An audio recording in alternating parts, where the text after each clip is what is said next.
ನಮಸ್ಕಾರ ಸ್ನೇಹಿತರೆ. ಈಗ ಹಾರ್ಟ್ ಅಟ್ಯಾಕ್ ಆಗಿ ಕರ್ನಾಟಕದಲ್ಲಿ ಬರೀ ಶಿವಮೊಗ್ಗ ಅಂಡ್ ಹಾಸನದಲ್ಲೇ ಹೆಚ್ಚು ಕಡಿಮೆ 40-50 ಜನ ಹಾರ್ಟ್ ಅಟ್ಯಾಕ್ ಆಗಿ ಸತ್ತೋಗ್ಬಿಟ್ಟಿದ್ದಾರೆ. ಇದು ಯಾತಕ್ಕೆ ಸಾಯ್ತಾ ಇದ್ದಾರೆ?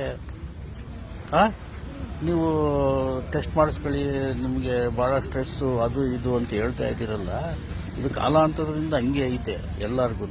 ಅವಾಗ ಜಾಸ್ತಿ ಪ್ರಾಬ್ಲಮ್ ಇರೋ ಸಾಯ್ತಾರೆ. ಬಟ್ ಏಕ್ದಮ್ ಒಂದೊಂದು ಡಿಸ್ಟ್ರಿಕ್ನಲ್ಲಿ 20-30 ಸಾಯ್ತಾ ಇದ್ದಾರೆ ಅಂದರೆ ಅದಕ್ಕೆ ಒಂದು ಸೂಕ್ತವಾದ ಕಾರಣ ಬೇಕಲ್ವಾ, ಇರಬೇಕಲ್ವಾ? ಈಗ ಕೋವಿಡ್ ಇಂಜೆಕ್ಷನ್ ತಗೊಂಡ್ರು, ಅವ್ರು ಎಷ್ಟು ಜನ ಸತ್ತಿದ್ದಾರೆ ಅವ್ರದ್ದು ಡೀಟೇಲ್ ತಗೊಳ್ಳಿ. ಅವ್ರು ಎಷ್ಟು ಜನ ಸತ್ತಿದ್ದಾರೆ, ಅವ್ರು ಯಾವ್ಯಾವುದು ಕೋವಿಡಲ್ಲಿ ಅವರು ವ್ಯಾಕ್ಸಿನ್ ತಗೊಂಡಿದ್ರು, ಅದೇನಾದ್ರು ಎಫೆಕ್ಟ್ ಆಗಿದೆಯಾ? ಬ್ಲಡ್ ಏನಾದ್ರು ಕ್ಲಾಟ್ ಆಗಿದೆಯಾ? 5 ವರ್ಷಕ್ಕೆ ಎಫೆಕ್ಟ್ ಆಗ್ತಾ ಇದೆ ಇಂಜೆಕ್ಷನ್ ತಗೊಂಡ್ಮೇಲೆ. ಅವ್ರು ಎಷ್ಟು ಜನ ಸತ್ತಿದ್ದಾರೆ ಅವ್ರದ್ದೆಲ್ಲ ಡೀಟೇಲ್ ಜನಗಳ ಮುಂದೆ ಇಡಬೇಕಲ್ವಾ?